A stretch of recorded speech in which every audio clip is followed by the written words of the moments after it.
وحده لا شريك له ذو الجلال والإكرام، وأشهد أن سيدنا ونبينا محمدًا عبد الله ورسوله، عليه أفضل الصلاة والسلام،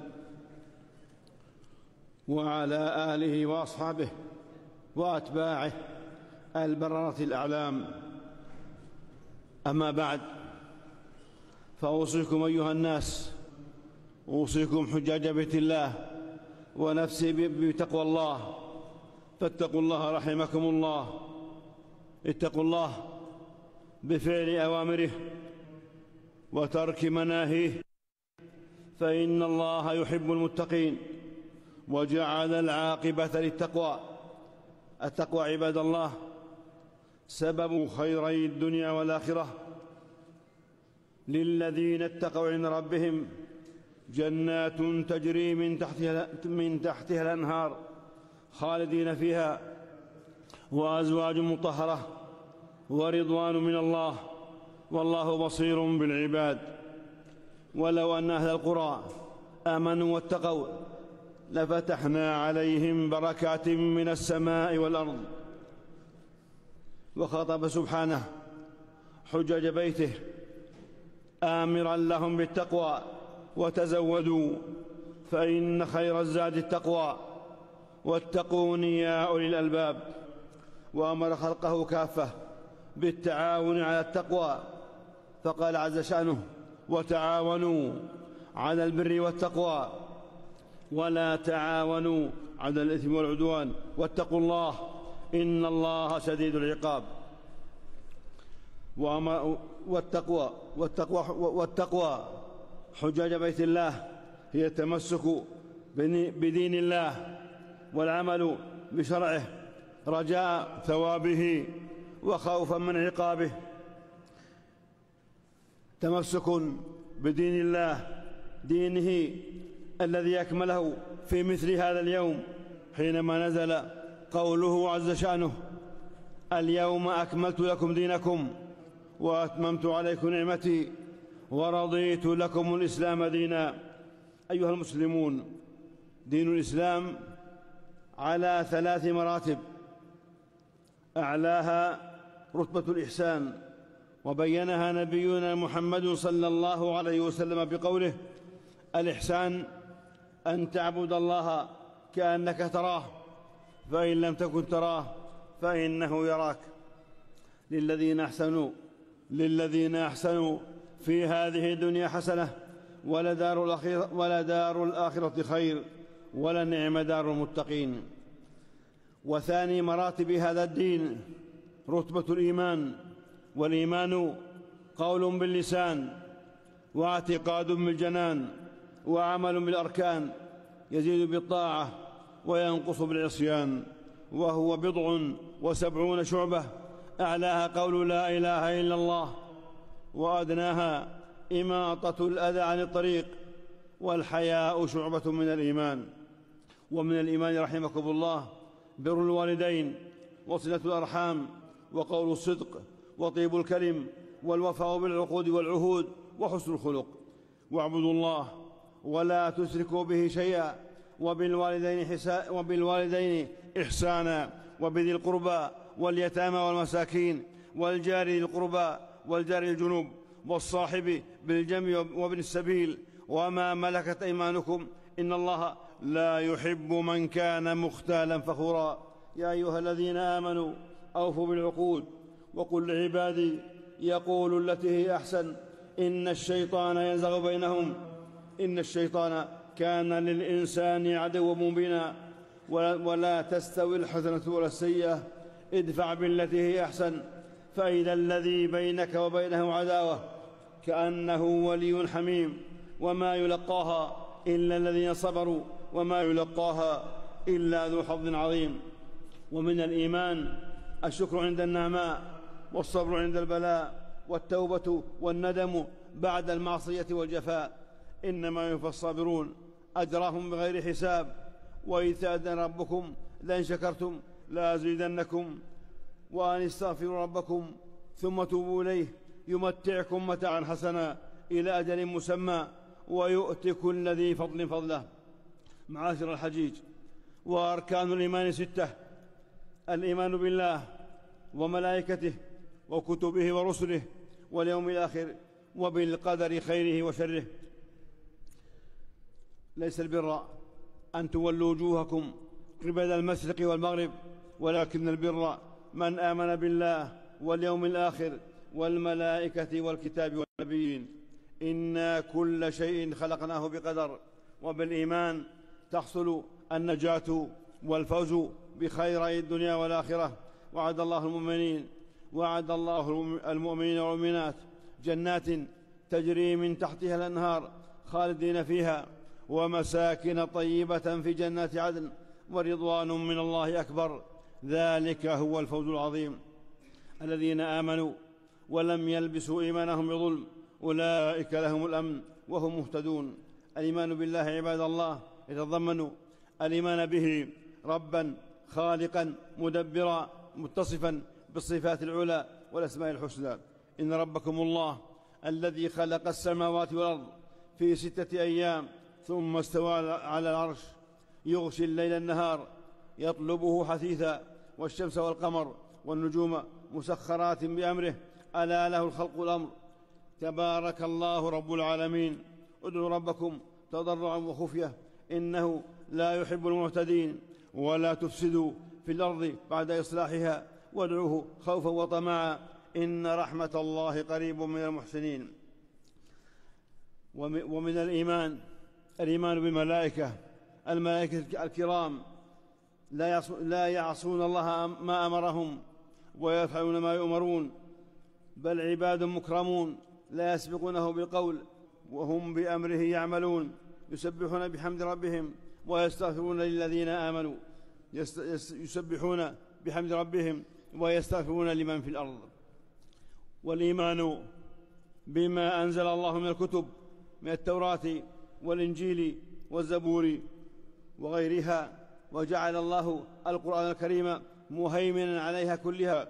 قال سبحانه: بسم الله الرحمن الرحيم، ألف لام ميم، الله لا إله إلا هو الحي القيوم، نزل الكتاب بالحق مصدقا لما بين يديه، وأنزل التوراة والإنجيل من قبل هدى للناس، وأنزل الفرقان،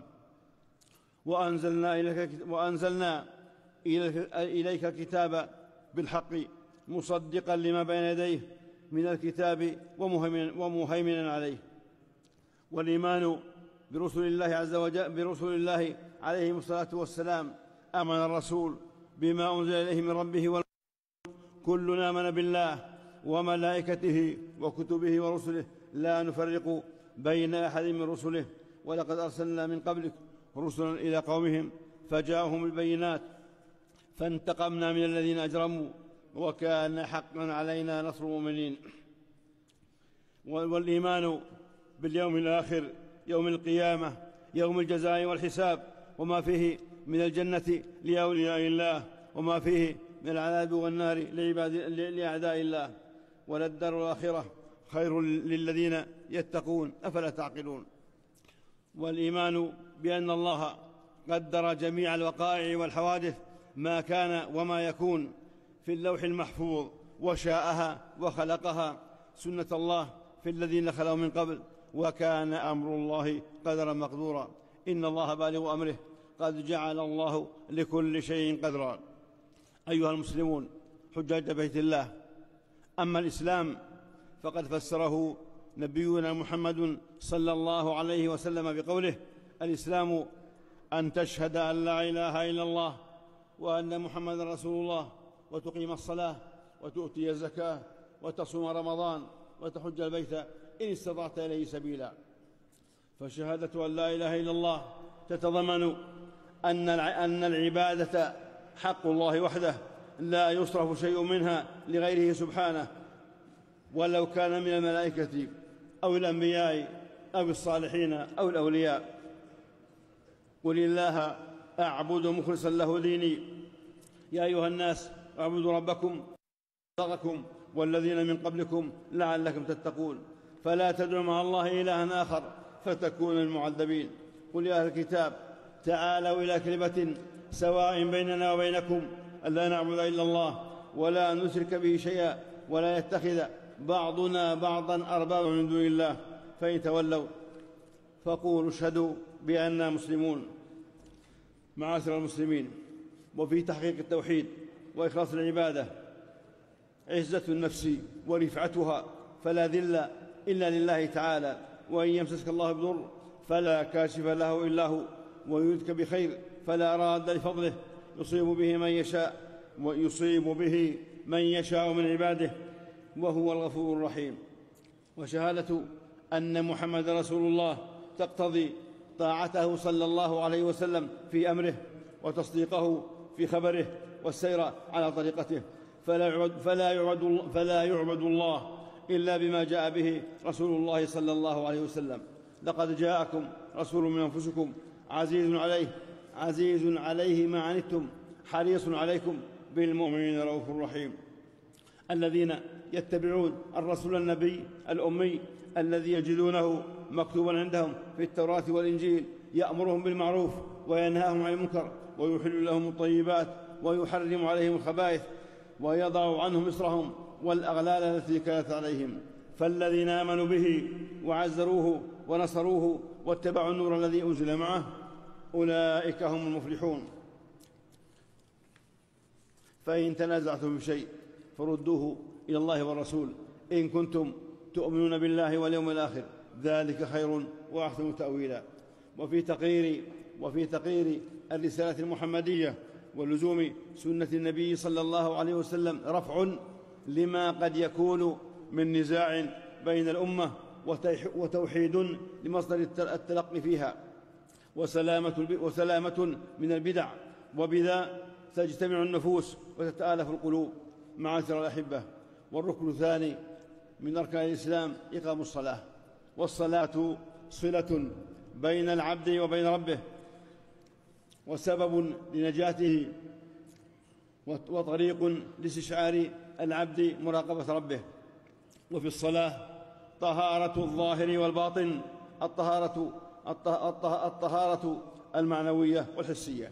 وفي صلاة الجماعة ترابط المجتمع ومحبة بعضهم لبعض. حافظوا على الصلوات والصلاة الوسطى وقوموا لله قانتين، قد أفلح المؤمنون الذين هم في صلاتهم خاشعون. وأقم الصلاة طرفي النهار وزلفا من الليل إن الحسنات يذهبن السيئات ذلك ذكرى للذاكرين. ومن أركان الإسلام عباد الله إيتاء الزكاة، وهي دفع جزء من المال معلوم في مصارف محدودة تعود على المجتمع بالنفع، وفيها تطهير للنفوس من البخل والشح والأنانية، وتدريب النفس على البذل والعطاء، وتفقد حاجات المحتاجين، وتقوية الصلات المجتمعية، وربط أفراد المجتمع بعضهم ببعض بما يجلب المحبة ويزرع الألفة ويحقق التكافل الاجتماعي. وأقيموا الصلاة وآتوا الزكاة وما تقدموا لأنفسكم من خير تجدوه عند الله إن الله بما تعملون بصير.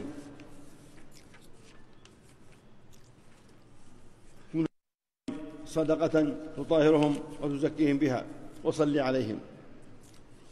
حجاج بيت الله. والركن الرابع صوم شهر رمضان، شهر تعويد النفوس على الصبر ومقاومة الشهوات واستشعار حاجة المعدمين، وتربية النفوس للتخلص من العادات السيئة، والحد من طغيان الشهوات، والتواضع وصحة الأبدان. يا أيها الذين آمنوا كتب عليكم الصيام كما كتب على الذين من قبلكم لعلكم تتقون أياما معدودات. والركن الخامس حج بيت الله الحرام، ولله على الناس حج البيت من استطاع إليه سبيلا. حجاج بيت الله،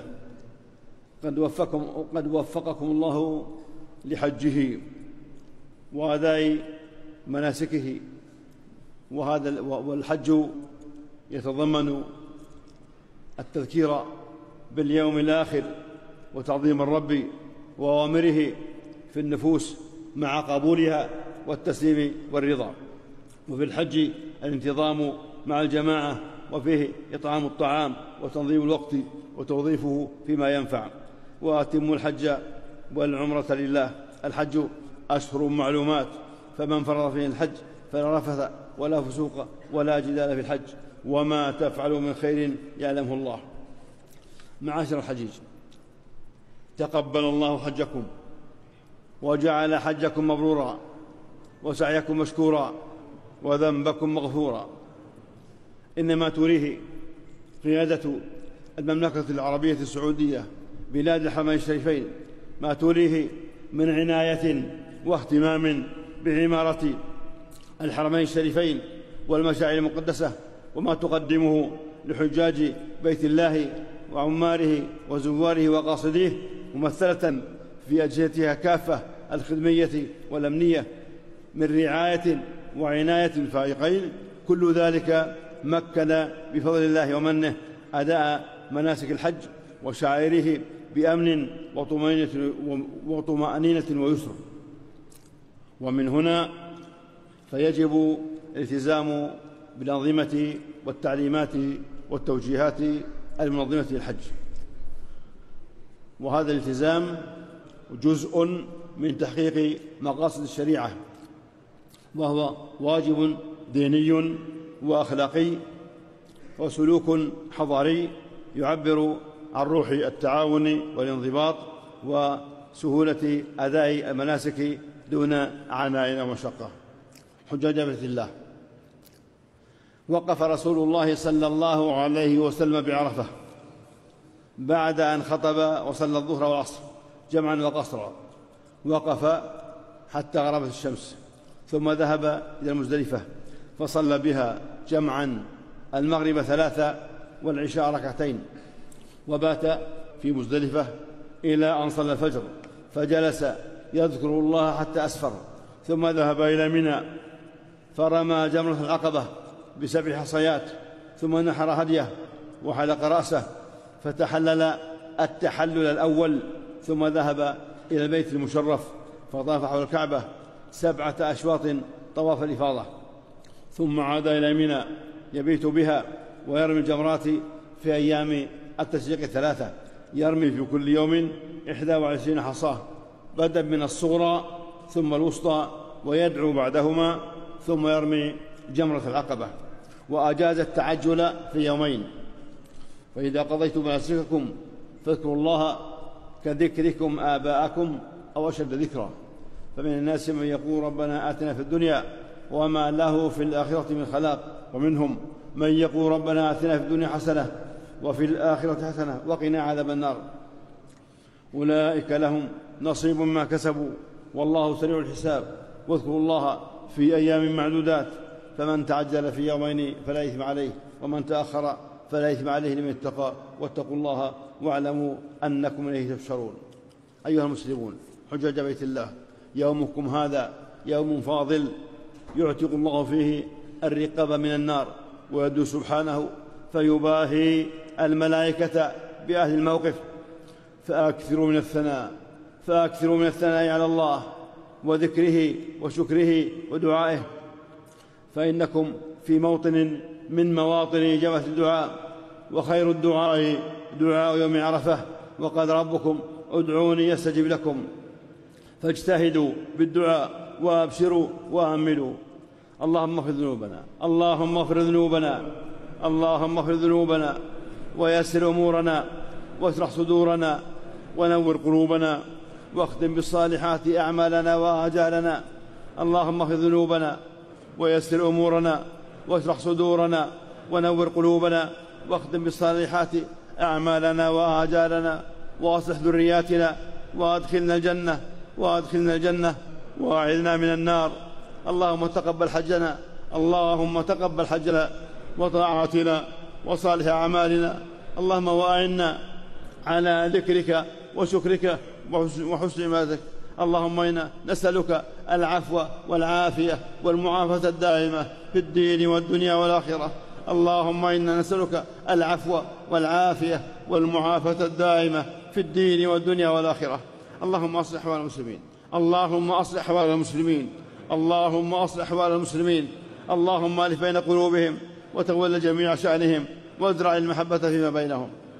اللهم كن لإخواننا في فلسطين اللهم كن لإخواننا في فلسطين، اللهم تول شأنهم، اللهم تول شأنهم، اللهم أطعم جائعهم واكس عاريهم وآوي طريدهم واجبر كسيرهم وآمن خائفهم واكفهم شر أعدائهم. اللهم انصرهم على عدوك وعدوهم، اللهم انصرهم على عدوك وعدوهم بقوتك وعزتك يا قوي يا عزيز. اللهم وفق ولاة أمور المسلمين، اللهم وفق ولاة أمور المسلمين لكل خير واجعلهم من أسباب الهدى والتقى. اللهم وفق إمامنا وولي أمرنا خادم الحرمين الشريفين، اللهم وفق إمامنا وولي أمرنا خادم الحرمين الشريفين الملك سلمان بن عبد العزيز وولي عهده الأمير محمد بن عبد سلمان، اللهم واجزهما خير الجزاء على ما قدم ويقدمانه للإسلام والمسلمين. ربنا آتنا في الدنيا حسنة، ربنا آتنا في الدنيا حسنة وفي الآخرة حسنة وقنا عذاب النار.